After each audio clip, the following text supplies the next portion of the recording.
Hello, नमस्कार। Welcome to Educatious Educatious platform पर आपका स्वागत है। आज है 9th of February 2024 and we are back with our daily Economic Times analysis.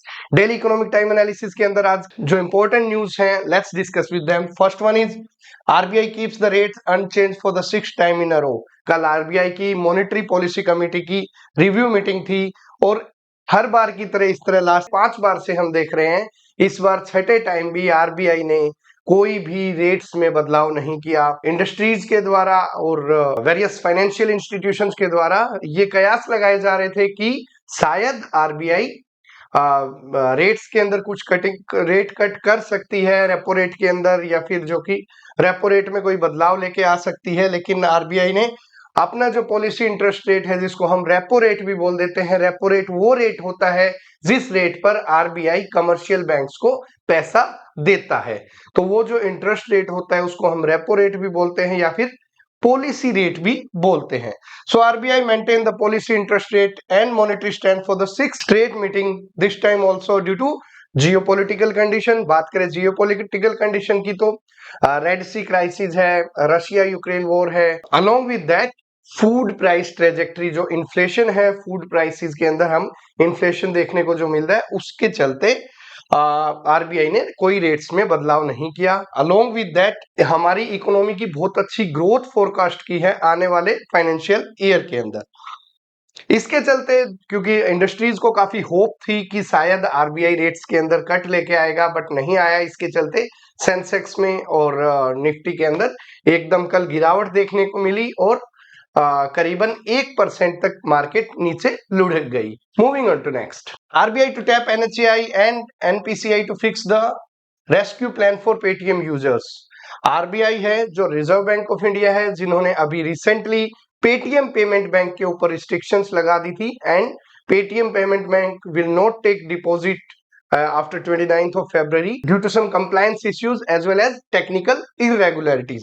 तो अभी आरबीआई एक मीटिंग लेने जा रहा है जिसके अंदर National Highway Authority of India और National Payment Corporation of India, इनके ऑफिशियल्स के साथ मीटिंग होगी।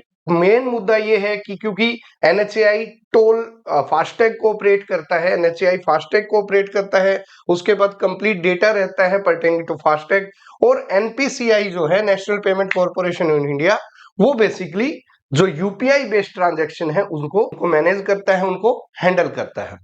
So RBI will meet the country's highway authority as well as National Payment Corporation of India to finalize the modalities pertaining to migration of merchants and consumer from crisis-ridden Paytm।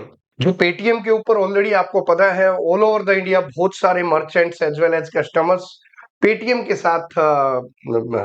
के साथ जुड़े हुए थे, लेकिन ये restrictions लागू होने के बाद जो उनके क्यूआर कोड है, अलोंग विद दैट उनके जो वर्चुअल पेमेंट आइडेंटिफिकेशन नंबर है या फिर वर्चुअल पेमेंट अकाउंट नंबर है, उनका जो माइग्रेशन है वो एनपीसीआई देखेगी और जो फास्टैग का माइग्रेशन है वो एनएचएआई देखेगी। तो आरबीआई कैसे ट्रांजिट किया जाए from that Paytm, from the troubled Paytm to some new avenue. इसी के साथ इस सब रेस्ट्रिक्शंस को देखते हुए जो पेटीएम कंपनी है 197 कम्युनिकेशन है, उन्होंने बताया कि हमें एक रिगरस एक्सरसाइज करनी पड़ेगी for transferring the virtual payment addresses, VPA जिनको हम बोलते हैं virtual payment addresses. Virtual payment address आपने देखा होगा कि कोई मोबाइल नंबर होता है 92@UPI या फिर @पेटीएम @OKICICI, इस टाइप से एक वर्चुअल पेमेंट एड्रेस रहता है जो कि यूपीआई पेमेंट करने में कारगर होता है। साथ में ही क्विक रिस्पॉन्स कोड, जिसको हम क्यूआर कोड बोलते हैं, इन सभी का जो ट्रांजिशन करना है from Paytm payment bank limited to other banking partners, तो इस एक्सरसाइज को पेटीएम करने की तैयारी में चल रहा है। आपने देखा था कि पेटीएम के जो सीईओ हैं, चीफ एग्जीक्यूटिव हैं, वो अभी रिसेंटली फाइनेंस मिनिस्टर से भी मुलाकात की और आरबीआई के ऑफिशियल से भी मुलाकात की इस कंप्लीट इश्यू को रिजोल्व करने के लिए। देखते हैं आगे क्या रहता है, कैसे ट्रांजिशन पॉसिबल हो पाएगा इतने लार्ज पूल ऑफ मर्चेंट्स का एज वेल एज कस्टमर्स का। Moving on to next.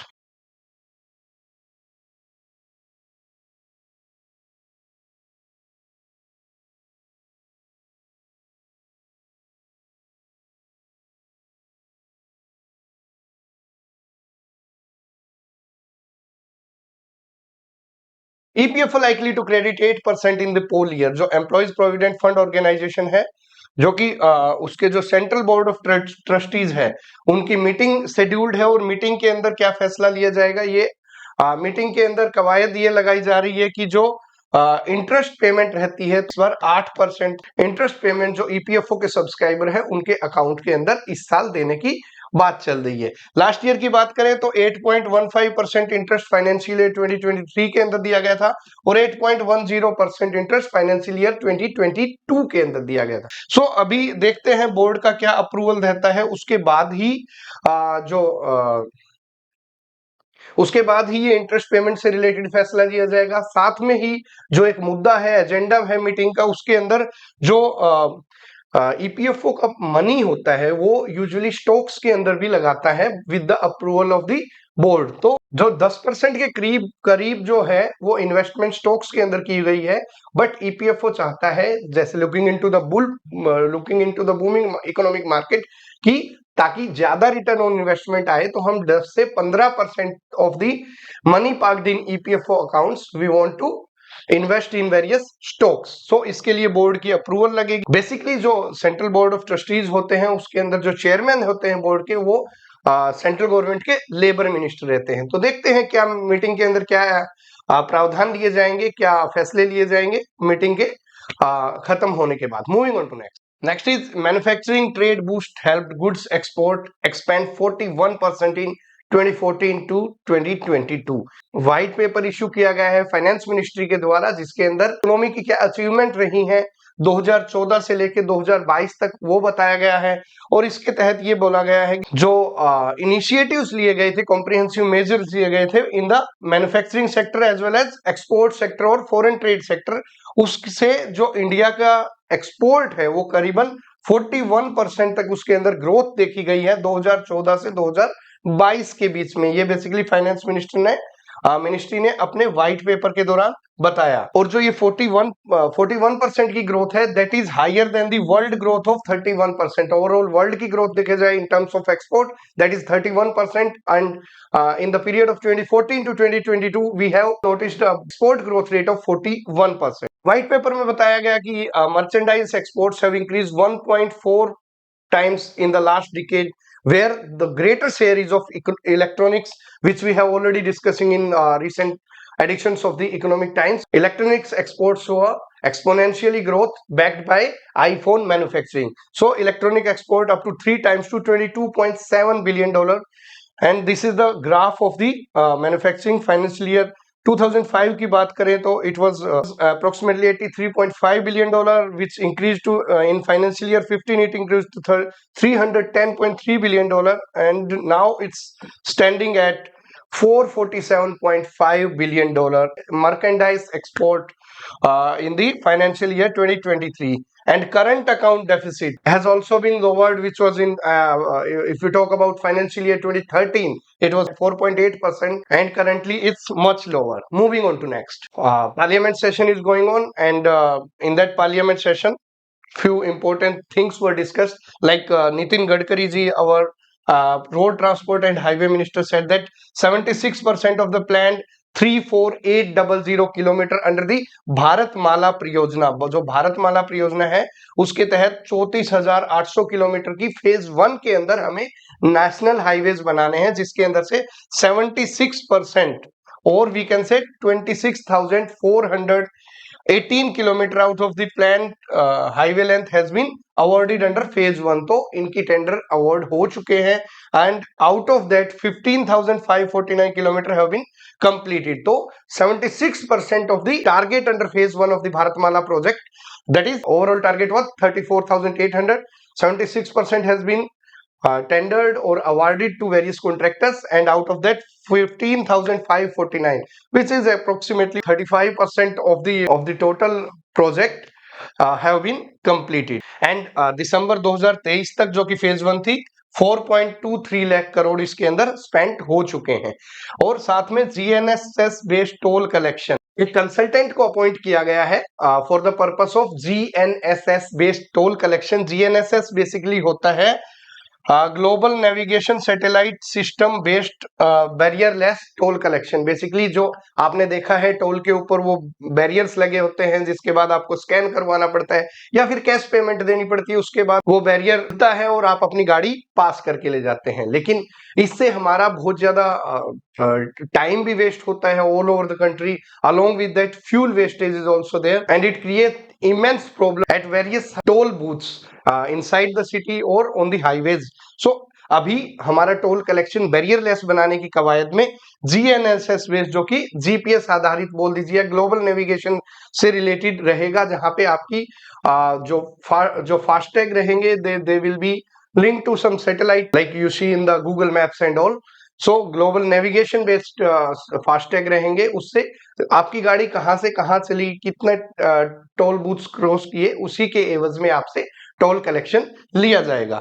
So government has appointed a consultation for the implementation of this provision. Moving on to next. Strong pitch for hike in NREGS base wage rate. अभी parliamentary committee है जो standing committee on rural development and Panchayati Raj, इन्होंने बोला है कि जो नरेगा के rate है, एनआरईजीएस जो Mahatma Gandhi national rural employment guarantee scheme है, उसके जो बेस वेज रेट है उसके अंदर चेंज करने की जरूरत है, उसको बढ़ाने की जरूरत है. So a parliamentary panel has pitched for adequate allocation for the rural job scheme, highlighting that the fund constraint at the budget estimate stage have a cascading effect on the key aspects like timely transfer of wages and release of fund for the materials. तो budget के अंदर lack of funds इसके ऊपर allocate होने की वजह से या तो काम मिल नहीं पाता, या टाइमली वेजेस का ट्रांसफर नहीं हो पाता, या फिर जो काम करवाया जाता है उसके एवज में जो मटेरियल खरीदना होता है वो मटेरियल भी नहीं ले पाते हैं. तो इसी के चलते जो हमारी पंचायती राज एंड रूरल डेवलपमेंट की स्टैंडिंग कमेटी है, जिसके चेयरमैन है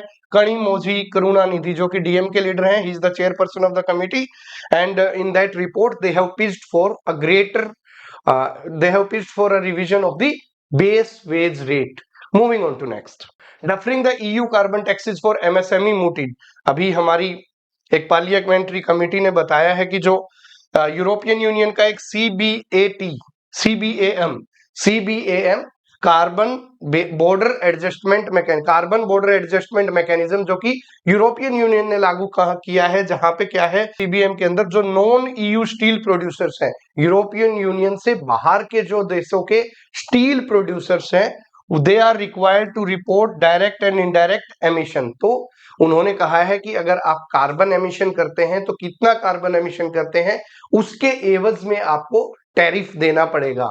सो it will be a tariff barrier. So it will hurt our जो steel manufacturer of the country in their export. वो एक्सपोर्ट में या तो उनको, क्योंकि उनको रेट बढ़ जाएगा, and they will the European Union will take greater tariff if they are making carbon emissions. तो हमारे MSME सेक्टर है उसको बहुत ज्यादा इस प्रोविजन से हर्ट होगा.